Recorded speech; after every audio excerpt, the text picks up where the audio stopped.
ಹಬ್ಬ ಯಾರು ಕಂಡು ಹಿಡಿದಿರ್ಬೋದು ಈ ಡಿಜೆ ಅನ್ನೋವಂಥ ಈ ದೈತ್ಯ ವಾಹನವನ್ನು. ಮೈ ಗಾಡ್, ಎಷ್ಟು ಹಾರಿಬಲ್ ಅದ ಇದ್ರ ಸೌಂಡು.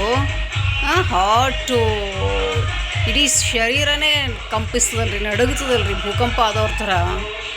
ಯಾರು ಕಂಡು ಹಿಡಿದ್ರು ಇದನ್ನು, ಎಷ್ಟು ಡಿಸ್ಟರ್ಬ್ ಮಾಡ್ತಾರೆ ಇವರು ಇಡೀ ವಾತಾವರಣವನ್ನೇ. ಅಲ್ಲೋಲ ಕಲ್ಲೋರ ರಾಕ್ಷಸರ ವರ್ತನೆ ಇದು. ಈ ರಾತ್ರಿ 10 ಗಂಟೆ ಸಮಯದೊಳಗೆ ಇವರು ಮದುವೆ ಮೆರವಣಿಗೆ ತೊಗೊಂಡು ಹಿಂಗೇ ಎಷ್ಟು ಮದುವೆ ಆಗ್ತವೆ ಇವರೆಲ್ಲ ಇಲ್ಲಿ ಬಂದು ಹೋಗೋರೆ. ಭಾಳ ಹಾರಿಬಲ್ಲಪ್ಪ ಇದು. ಸಹಿಸ್ಕೊಳ್ಳೋರು ಶಕ್ತಿ, ಪೇಷನ್ಸ್ ಭಾಳ ಬೇಕು ನೋಡ್ರಿ ಇಲ್ಲಿರೋರಿಗೆ. ಯಾರಪ್ಪ ಇದನ್ನು ಕಂಡು ಹಿಡಿದವ್ರಂತ ಚಿಂತೆ ಮಾಡಿ ಸತ್ತೀನಿ. ನನಗದು ಸರ್ಚ್ ಮಾಡಿದ್ರು ಸಿಗ್ತಾ ಇಲ್ಲ ನೋಡ್ರಿ. ಯಾರಿಗಾದ್ರೂ ಸಿಗ್ತಮ್ಮ, ಯಾವ ಕಂಡು ಹಿಡಿದಿರ್ಬೋದು ಇದನ್ನು? ಮುಂಡೆ ಗಂಡ ಅನಿಸ್ಬಿಟ್ಟು ನಂಗಿದು. ಮೈ ಗಾಡ್, ಎಷ್ಟು ಡಿಸೀಸ್ಗಳು ಬರ್ತಾವೆ ಇದಕ್ಕಂದರೆ. ಹಾರ್ಟ್ ಅಟ್ಯಾಕು, ಕಿವುಡ್ತನ, ಇಡೀ ಶರೀರದಲ್ಲೆಲ್ಲನೂ ಅಂಗಾಂಗಗಳು ಕುಣಿತಿರ್ತಾವೆ ನೋಡ್ರಿ ಇದಕ್ಕೆ. ಕುಣಿಯೋದಂದ್ರೆ ಖುಷಿಯಾಗಿ ಅಲ್ಲ, ಹೆದರ್ಕೊಂಡು ಕುಣಿತಿರ್ತವೆ. ಇಂಥ ಮದುವೆ ಒಳಗೆ ಹಿರಿಯರು ಕಿರಿಯರೆಲ್ಲ ಇರ್ತಾರೆ. ಹಿರಿಯರ ಗತಿ ಏನು ಇಂಥದ್ರ ಮಧ್ಯ? ಇಂಥದ್ದು ಹಚ್ಚಿನೇ ಮದುವೆ ಮಾಡಬೇಕು. ಏನಪ್ಪ ಇದು? ಹಾಲು ಹೆಚ್ಚಾಗಿ ಏನೋ ತೊಳ್ಕೊಂಡ್ರು ಅಂತ ಹೇಳ್ತಾರೆ ನೋಡ್ರಿ, ಹಂಗೆ ಕೂತದ ಪರಿಸ್ಥಿತಿ. ಸಹಿಸ್ಕೊಳ್ಳೋರಿಗೆ ಭಾಳ ಶಕ್ತಿ ಬೇಕ್ರಿ. ಈ ಪ್ರಪಂಚದೊಳಗೆ ಬದುಕೋದೇ ಒಂದು ದೊಡ್ಡ ಶಕ್ತಿ ಇದ್ದವ್ ಬದುಕ್ತಾನೆ ನೋಡ್ರಿ ಇಲ್ಲಿ. ಹಣ ಇದ್ದವ್ ಬದುಕ್ತಾನೆ ಅಂತೀವಿ, ಅದು ಓಕೆ. ಅದ್ರ ಜೊತೆ ಶಕ್ತಿನೂ ಬೇಕು. ಅದು ಮಾನಸಿಕವಾಗಿರ್ಬೋದು, ದೈಹಿಕವಾಗಿರ್ಬೋದು. ಇಲ್ಲಿ ನಾವು ಶಾಂತವಾಗಿ ಸೌಮ್ಯವಾಗಿ ಇದ್ದು ಹೋಗ್ತೀವಂದ್ರೆ ನಡೆಯೋದೇ ಇಲ್ಲ ಪ್ರಪಂಚ. ನಮ್ಮ ಆಟ ಏನಿಲ್ಲ ಇಲ್ಲಿ. ಶಾಂತಿ ಪ್ರಿಯರಿಗೆ ಇದಲ್ಲ. ಯಾರು ಕರ್ಕಶವಾಗಿ ರಾಕ್ಷಸರ ಹಾಗೆ ದುರ್ವರ್ತನೆ ತೋರಿಸ್ತಾರಲ್ಲ ಅವರಿಗಿದು ಪ್ರಪಂಚ ಬಹಳ ಬೇಗ ಕೈ ಬೀಸಿ ಬರಮಾಡ್ಕೊಳ್ತದೆ, ತನ್ನ ತೆಕ್ಕೆಯೊಳಗೆ ತಗೋತದೆ. ಯಾರು ಸೌಮ್ಯವಾಗಿ ಮೃದುವಾಗಿ ಮಾತಾಡಿಕೊಂಡು ಎಲ್ಲರಿಗೂ ಹಿತವಾಗೋ ಹಂಗೆ ನಡ್ಕೋತಾರಲ್ಲ ಅವರನ್ನು ಬಹಳ ದೂರ ಇಟ್ಟಿರ್ತದೆ ಪ್ರಪಂಚ. ಇಂಥಲ್ಲಿ ಅವರು ದಕ್ಕೋದಿಲ್ಲ. ಶಾಂತಿ ಪ್ರಿಯರಿಗೆ ಹಿಮಾಲಯಕ್ಕೆ ಹೋಗ್ಬೇಕಂದ್ರೆ ಇದು ಬಿತ್ತದೇನ್ರಿ ಡಿಜೆ, ಈ ಮೈಕಾಸುರ. ಎಲ್ಲಿ ಹೋಗ್ತೀರಿ ಹೋಗ್ರಿ, ಸಿಟಿ ಇಲ್ಲ, ಹಳ್ಳಿ ಇಲ್ಲ, ಇಷ್ಟು ಮೆರವಣಿಗೆ ಇದ್ದದ್ದೇ ಇದು. ಅದಕ್ಕೊಂದು ಟೈಮ್ ಇದೆ, ಅದಕ್ಕೊಂದು ಡೆಸಿಬಲ್, ಇಷ್ಟೇ ಡೆಸಿಬಲ್ ಕಿವಿ ಬೀಳಬೇಕು ಅಂತಿದೆ. ಅದು ಎಲ್ಲವನ್ನೂ ಮೀರಿ ಈ ರೀತಿ ಕರ್ಕಶವಾಗಿ ವರ್ತಿಸಿದಾಗ ಕಿವಿ ತಮಟೆಗಳು ಹರ್ಕೊಳ್ಳೋದೆ ಇನ್ನೇನು ಹರ್ಕೋತಾವ್ರಿ. ಕಿವುಡ್ತನ ಬಂದುಬಿಡ್ತದೆ ಭಾಳ ಬೇಗ. ಒಂದೆರಡು ಸತಿ ಇಂಥ ವಾತಾವರಣಕ್ಕೆ ಸಿಕ್ಕೊಂಬಿದ್ವಿ ಅಂತಂದರೆ ಇಷ್ಟು ಹರಾಶ್ಮೆಂಟ್ ಆಗ್ತದೆ. ಮೆಂಟಲಿ ಬಹಳ ಟಾರ್ಚರ್ ಅನ್ನಿಸ್ತದೆ ಇದು ವಿಷಯ. ಮೈಕಿನ ಸೌಂಡ್ ಕೇಳಿಸ್ಕೊಂಡೇ ಸಹಿಸ್ಕೊಳ್ಳೋಕ್ಕಾಗದೇ ಇರೋ ಜೀವಗಳು ಇದನ್ನು ಹ್ಯಾಂಗ್ರಿ ಸಹಿಸ್ಕೋತವೆ ಈಗ? ಯಾಕೆ ಬೇಕು ಇದು? ಮದುವೆ ಒಳಗೆ ಡಿಜೆ, ಒಂದು ಶ್ರೀಮಂತ ಕಾರ್ಯ ಆದರೂ ಡಿಜೆ ಹಚ್ಚೋದು, ಒಂದು ಶೋಭನೆ ಕಾರ್ಯ ಆದರೂ ಡಿಜೆ ಹಚ್ಚೋದು. ಈ ಜನ ಇದ್ದಾರಲ್ಲ ಇವರು, ಅದು ಸುಗ್ಗಿ ಮಾಡೇ ಬಿಡ್ತಾರೆ. ಯಾರ್ದೋ ಸುಗ್ಗಿ ಎಲ್ಲೋ ಅಂತ ಹೇಳ್ತಾರಲ್ಲ, ಹಂಗೆ ಇವರು ಇನ್ನೊಬ್ರಿಗೆ ಡಿಸ್ಟರ್ಬ್ ಆಡ್ಲಿಕ್ಕಂತಲೇ ಹುಟ್ಟಿದಂಥ ರಾಕ್ಷಸರು.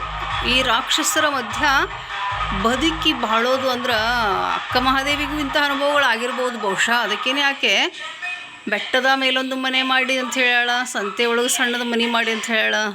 ಇಂಥವ್ರ ಮಧ್ಯ ಬದುಕಿ ನಲುಗಿ ಹೋಗಿದೆ ಅವಳ ಜೀವ ಕೂಡ. ಅದಕ್ಕೇನೆ ಅಂಥ ವಚನಗಳನ್ನು ಆಕೆ ನಿರ್ಮಾಣ ಮಾಡಿದ್ದು ಅನ್ನಿಸ್ತದೆ ಈಗ. ತಲೆನೋವು ಬರ್ತದೆ, ಹಾರ್ಟ್ ಅಟ್ಯಾಕ್ ಅಂತೂ ಗ್ಯಾರಂಟಿ ಆಗ್ತದೆ ಇದಕ್ಕೆ. ಏನೇನೆಲ್ಲ ನೋವುಗಳು ಬರೋಂಗಿಲ್ಲ ರೀ. ಇಂಥ ವಾದನಗಳು ಹಚ್ಕೊಂಡು ಇವರು ಡ್ಯಾನ್ಸ್ ಮಾಡಿಕೊಂಡು ರಾತ್ರಿ ಇದು ಹೋಗಿ ಹಗಲೆಲ್ಲ ಏನಲ್ಲ. ಇದು ಯಾರು ರೂಲ್ಸ್ಗಳನ್ನು ಫಾಲೋ ಮಾಡೋ ಅಂಥ ತಿಳುವಳಿಕೆನೂ ಇಲ್ಲ ಇವಕ್ಕೆ. ರೂಲ್ಸ್ ಬ್ರೇಕ್ ಮಾಡೋದು ಅಂತೂ ಖುಷಿ ನಮ್ಮ ಜನಕ್ಕೀಗ. ಅದು ಈ ಜನಕ್ಕೆ ಇವ್ರಿಗೆ ಯಾವ ಭಾಷೆ ಒಳಗೆ ಹೇಳಿದ್ರೆ ತಿಳಿತದೋ, ಯಾರು ಹೇಳಿದ್ರು ತಿಳಿತದೋ, ಏನು ಅರ್ಥ? ಯಾಕಂದರೆ ಪ್ರಪಂಚ ಜಮಾನ ಅವ್ರದ್ದಾಗ್ಬಿಟ್ಟದ ಈಗ. ಅದಕ್ಕೆ ಈಗ ಅವ್ರು ಏನು ಮಾಡ್ತಾರೆ, ಈಗ ಮೆರವಣಿಗೆ ಅಂತೀವಲ್ಲ, ಅದು ಆಗೋದೇ ಇಲ್ಲ. ಸಂಭ್ರಮಾಚರಣೆ ಬೇಕು ಮನುಷ್ಯನಿಗೆ. ಸಂತೋಷವನ್ನು ಅನುಭವಿಸ್ಬೇಕು ಎಲ್ಲರ ಜೊತೆ. ಎಲ್ಲರಿಗೂ ಹಿತವಾಗುವಂಥ ಸಂಭ್ರಮ, ಸಂತೋಷ, ಎಲ್ಲರಿಗೂ ಹಿತ, ಸುಖ, ಸಂತೋಷ ಉಂಟು ಮಾಡಬೇಕು. ಅದನ್ನು ಎಲ್ಲರಿಗೂ ಕಿರಿಕಿರಿ ಮಾಡಿ ತೊಂದರೆ ಕೊಟ್ಟು ಬರಬಾರ್ದು ರೋಗ ಬರೆಸಿ ಇವರು ಮದುವೆ ಮಾಡಿಕೊಂಡು ಅದೆಂಥ ಹರಕೆಗಳನ್ನು ತಗೋತಾರೆ ಇವರು. ಯಾರೂ ಹರಕೆ ಕೊಡೋಲ್ಲ ಇವರಿಗೆ, ಶಾಪ ಕೊಡ್ತಾರೆ ಮತ್ತಷ್ಟು. ಈ ರೀತಿ ಮದುವೆ ಆದವರು ಮದುವೆಗಳು ಅವೇನು ಸುಖವಾಗಿ ನಡೀತವಂತ ಅನಿಸಲ್ಲ ಬಹುಶಃ. ಅದಕ್ಕೆ ಸ್ವಲ್ಪ ಸೌಮ್ಯವಾಗಿ ಯಾವ ರೀತಿ ವರ್ತನೆ ಮಾಡಬೇಕು, ಯಾವ ಸಂದರ್ಭದೊಳಗೆ ಮದುವೆ ಒಳಗೆ ಅಗದಿ ಮಂಗಳವಾದ್ಯಗಳನ್ನು ಹಚ್ಚಿ ಮದುವೆ ಮಾಡಿದ್ರೆ ಎಷ್ಟು ಹಿತವಾಗಿರ್ತದೆ ನೋಡೋರು ಕಣ್ಣಿಗೆ ಮನಸ್ಸಿಗೆ ಎಲ್ಲ ತಂಪು ಖುಷಿ. ಅದನ್ನು ಬಿಟ್ಟು ಈ ರೀತಿ ರಾಕ್ಷಸ ವಾದನವನ್ನು ಹಚ್ಕೊಂಡು ರಾಕ್ಷಸರ ಹಾಗೆ ನರ್ತನ ಮಾಡಿಕೊಂಡು ಎಲ್ಲವೂ ಇದು ರಾಕ್ಷಸ ವಿವಾಹ ಅಂತಾರೆ. ಇದಕ್ಕೆ 8 ವಿವಾಹಗಳದಾವಲ್ಲ, ಇದು ರಾಕ್ಷಸ ವಿವಾಹ. ಇದು ಯಾಕೆ ರಾತ್ರಿ ಮಾಡ್ಕೊಂಡು ರಾತ್ರಿ ಮೆರವಣಿಗೆ ತೊಗೊಂಡು ಬರ್ತಾರೆ ಈ ಜನ.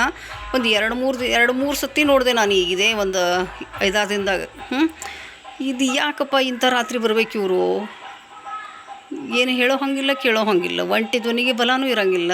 ಯಾಕಂದರೆ ರಾಕ್ಷಸರು ಅವ್ರು 1000 ಜನ ರಾಕ್ಷಸರ ಮಧ್ಯ ಒಂದು ಧ್ವನಿಗೆ ಏನಾಗಬೇಕಾಗಿದೆ ಅನುಭವಿಸೋದು ಅಷ್ಟೇ ಅಂದ್ಕೊಂಡೇ ನಾವು ಇಡೀ ವ್ಯವಸ್ಥೆಯನ್ನು ಹದಗೆಡಿಸಿಟ್ಟಿರೋದು. ನಮಗೆ ಯಾಕೆ ಬೇಕು ಅಂದ್ಕೊಂಡು ಹೇಳೋದಾದರೂ ಯಾರಿಗೆ? ಅದೇ ಪೊಲೀಸ್ ಸ್ಟೇಷನ್ಗೆ ಹೋಗ್ಬೇಕಾ? ಅದು ಕರಪ್ಟ್, ಕೆಟ್ಟ ಭ್ರಷ್ಟ ದುಷ್ಟ ನೀಚ ಪರಮ ಹೇಸಿ ಡಿಪಾರ್ಟ್ಮೆಂಟ್ ಕೂತದೆ. ಎಲ್ಲಿ ಹೋಗಿ ಇವರನ್ನು ರಿಪೇರಿ ಮಾಡಬೇಕು? ಇವರಿಗೆ ದೇವರೇ ಬುದ್ಧಿ ಕಲಿಸ್ಬೇಕಾಗ್ತದೆ ಕೆಲವೊಂದು ಸತಿ. ಇವ್ರದ್ದೀಗ ಜಮಾನ ಅದನ್ನು ಬಂದಿದೆ ಕೊನೆಗಾಲ. ಎಂದು ಕೊನೆ ಆಗ್ತದೆ. ಇನ್ನೊಬ್ರಿಗೆ ತೊಂದರೆ ಆಗದಂತೆ ಬದುಕಿ ಹೋಗೋದು ಮನುಷ್ಯ ಧರ್ಮ. ಆ ಮನುಷ್ಯ ಧರ್ಮವನ್ನೇ ಮೀರಿ ಈ ರೀತಿ ರಾಕ್ಷಸ ವರ್ತನೆ ತೋರೋರಿಗೆ ದೇವರೇ ದಾರಿ ತೋರಿಸ್ಬೇಕು, ದೇವರೇ ಬುದ್ಧಿ ಕಲಿಸ್ಬೇಕು, ಬಿಟ್ಟರೆ ಬೇರೆ ದಾರಿ ಇಲ್ಲ.